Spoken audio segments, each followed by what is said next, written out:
Hello everyone, నేను మీ సింధుని. అందరికీ నమస్కారం. Welcome to our channel passion and fashion by Sindhu. ఇవాల్టి వీడియో చూసే ముందు మీ అందరికి ఒక చిన్న రిక్వెస్ట్. మీరు మన ఛానల్ని ఫస్ట్ టైం విజిట్ చేసినట్టయితే ఇప్పుడే సబ్స్క్రైబ్ చేసుకోండి. పక్కనే ఉన్న బెల్ ఐకాన్ని కూడా యాక్టివేట్ చేసుకోండి. ఎంతో టేస్టీగా ఉండే సేమియా పులిహోరని చాలా ఈజీగా ఎలా ప్రిపేర్ చేసుకోవాలి ఇవాల్టి వీడియోలో చూసేద్దాం. రెసిపీ ప్రిపరేషన్ కోసం ఫస్ట్ స్టవ్ మీద ఒక గిన్నె పెట్టుకోండి. అందులోకి 2 కప్పుల వరకు వాటర్ అనేది పోసుకోండి. ఇందులోకి ఒక చిటికెడంత సాల్ట్ కూడా వేసుకుని ఒక 1 టేబుల్ స్పూన్ వరకు ఆయిల్ కూడా వేసుకోండి. ఫ్లేమ్ని హైలోకి అడ్జస్ట్ చేసుకుని వాటర్ అనేది మనకి బాయిలింగ్ అయ్యే స్టేజ్ వరకు బాయిలింగ్ చేసుకోవాలి. ఇప్పుడు ఇందులోకి ఒక 1/2 టీ స్పూన్ వరకు పసుపు కూడా వేసుకోండి. మనకి వాటర్ బాగా బాయిలింగ్ అవ్వాలి. మీన్ వైల్ మనం 1 కప్పు వరకు సేమియా అనేది తీసుకోవాలి. నేను ఇక్కడ రోస్టెడ్ సేమియా యూజ్ చేశాను కాబట్టి డైరెక్ట్ గానే రెసిపీ ప్రిపరేషన్ లో యూజ్ చేస్తున్నాను. మీరు ఇన్ కేస్ నార్మల్ ప్లెయిన్ సేమియా యూజ్ చేస్తున్నట్టయితే పాన్ లో కొద్దిగా నెయ్యి అనేది వేసి ఈ సేమియాని పాన్ లోకి యాడ్ చేసి నేతిలో లైట్ గోల్డెన్ బ్రౌన్ కలర్ వచ్చే వరకు రోస్టింగ్ అనేది చేసుకోండి.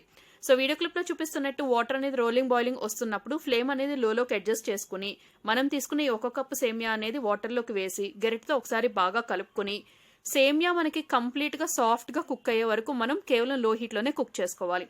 మనకి సేమియా అనేది గరిటతో ఇలా పట్టుకుని చూస్తే 2గా స్ప్లిట్ అవ్వాలి. సో ఆ స్టేజ్ వచ్చే వరకు కేవలం లో హీట్ లోనే కుక్ చేసుకోండి. ఈ రెసిపీ ప్రిపరేషన్ అనేది చాలా చాలా సింపుల్ అండి. చాలా ఈజీగా తక్కువ టైంలో బ్రేక్ఫాస్ట్ ఆర్ఎల్స్ డిన్నర్ కి ప్రిపేర్ చేసుకోవచ్చు. సో మీరు రెగ్యులర్ గా సేమియా ఉప్మా తినుండొచ్చు, రెగ్యులర్ గా పులిహోర కూడా తినుండొచ్చు. బట్ యూనిక్ ఫ్లేవర్ తో యూనిక్ ప్రిపరేషన్ గా ఉండే ఈ సేమియా పులిహోరని ఒక్కసారి ట్రై చేసి చూడండి.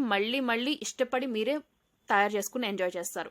సో ఇప్పుడు ఇలా కుక్ అయిపోయిన సేమియాని ఫ్లేమ్ అనేది టర్న్ ఆఫ్ చేసి ఒక గిన్నె మీదకి జాలి గరిటె పెట్టుకుని అందులోకి ఈ సేమియా మొత్తం కూడా వంపేసుకోండి. దానివల్ల సేమియాలో ఉన్న ఎక్సెస్ వాటర్ మొత్తం కూడా కింద గిన్నెలోకి పడిపోతాయి.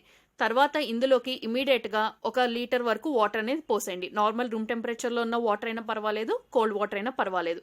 ఇలా పోయటం వల్ల సేమియా అనేది మనకి అడిషనల్ గా ఆ వేడికి కుక్ అవ్వకుండా ఉంటుంది. అట్ ద సేమ్ టైం మనకి కుక్ అయిపోయిన ఈ సేమియా అనేది పొడిగా ఉంటుంది. సో ఇలా మొత్తం రెడీ చేసుకున్నాక స్టవ్ మీద మరొక పాన్ పెట్టుకోండి. అందులోకి 2 టీ స్పూన్స్ వరకు ఆయిల్ అనేది హీట్ చేసుకోండి. ఆయిల్ హీట్ అయిన తర్వాత ఇందులోకి 3 టేబుల్ స్పూన్ల వేరుశనగ గుళ్ళు, 3 టేబుల్ స్పూన్ల జీడిపప్పు అనేది వేసుకోండి. జీడిపప్పు వేరుశనగ గుళ్ళ రెండింటిని కూడా కేవలం లో హీట్ లోనే మంచి గోల్డెన్ బ్రౌన్ కలర్ వచ్చే వరకు ఫ్రైయింగ్ చేసుకోండి. మీరు కావాలనుకుంటే మొత్తం వేరుశనగ గుళ్ళతో కూడా ప్రిపేర్ చేసుకోవచ్చు. జీడిపప్పు యాడింగ్ అనేది కంప్లీట్లీ ఆప్షనల్. ఇష్టం ఉంటే యాడ్ చేసుకోండి, లేదా ఆ ప్లేస్ లో పీనట్స్ ని యాడ్ చేసుకోండి. సో వన్స్ ఈ 2 ఫ్రై అయిపోయిన తర్వాత ఇందులోకి జీలకర్ర, ఆవాలు, శనగపప్పు, మినపప్పు అన్ని 1 టీ స్పూన్ చొప్పున వేసుకోండి.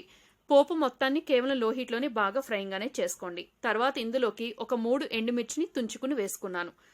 మీరు తినే ఘాటుకు తగినట్టుగా ఎండుమిర్చిని, పచ్చిమిర్చి క్వాంటిటీ కూడా ఇంక్రీజ్ ఆర్ డిక్రీజ్ అనేది చేసుకోండి. తర్వాత బాగా కారం గల పచ్చిమిర్చి ఇక్కడ ఒక 2 తీసుకున్నానండి. వాటిని ఇలా పొడుగ్గా చిలుకలుగా కట్ చేసుకుని వేసుకున్నాను. పోపు మొత్తాన్ని ఇలా బాగా లో హీట్ లోనే ఫ్రై చేసుకుంటే మనకి బాగా ఫ్రై టేస్ట్ అయి తినేటప్పుడు చాలా బాగుంటుందండి. ఇప్పుడు ఇందులోకి ఒక రెమ్మ కరివేపాకును కూడా వేసుకున్నాను.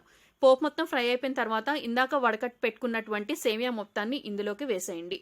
వేసేసిన తర్వాత మీ రుచికి సరిపడా సాల్ట్ కూడా ఇందులోకి యాడ్ చేసుకోండి. మనకి రెసిపీ ప్రిపరేషన్ కంప్లీట్ అయ్యేసరికి వేడి మీద కొంచెం ముద్దగానే అనిపించవచ్చు, బట్ టైం గడిచే కొద్దీ ఇది పొడిగా అయిపోతుంది. అండ్ దట్టు మనం ఈ రెసిపీ ప్రిపరేషన్ లో వాటర్ బాయిల్ చేసేటప్పుడు ఆయిల్ వేసాము, తర్వాత సేమియా ఉడికిన తర్వాత నార్మల్ వాటర్ పోసేసాం కాబట్టి సేమియా అనేది చాలా క్విక్ గా పొడిగా అయిపోతుంది.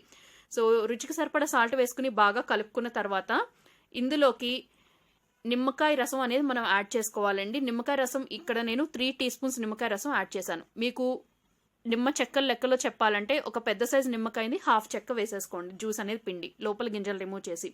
సో చాలా నిదానంగా టాసింగ్ అనేది చేసుకోండి. నిమ్మకాయ రసం వేశాక మరీ ఎక్కువ ప్రెషర్ ఇచ్చి టాస్ చేసినట్టయితే మనకి సేమియా అనేది కుక్ అయిపోయింది కాబట్టి త్వరగా చెదిరైపోయే ఛాన్సెస్ ఉంటుంది. సో ఇలా బాగా కలిపేసుకున్న తర్వాత ఫ్లేమ్ అనేది టర్న్ ఆఫ్ చేసి డిష్ అవుట్ చేసుకోండి. చాలా బాగుంది కదా, చాలా బాగుంటుందండి. టేస్ట్ అనేది యూనిక్ ఫ్లేవర్ తో. తప్పకుండా ట్రై చేయండి. ఫీడ్బ్యాక్ ని కమెంట్ సెక్షన్ లో షేర్ చేసుకోండి. రెసిపీ నచ్చితే ఫ్రెండ్స్ అండ్ రిలేటివ్స్ కి వీడియో లింక్ ఫార్వర్డ్ చేయండి. మరిన్ని వీడియోస్ తెలుసుకోవడం కోసం తప్పకుండా ఛానల్ ని సబ్స్క్రైబ్ చేసుకోండి. Thank you all very much for watching my video. Stay home stay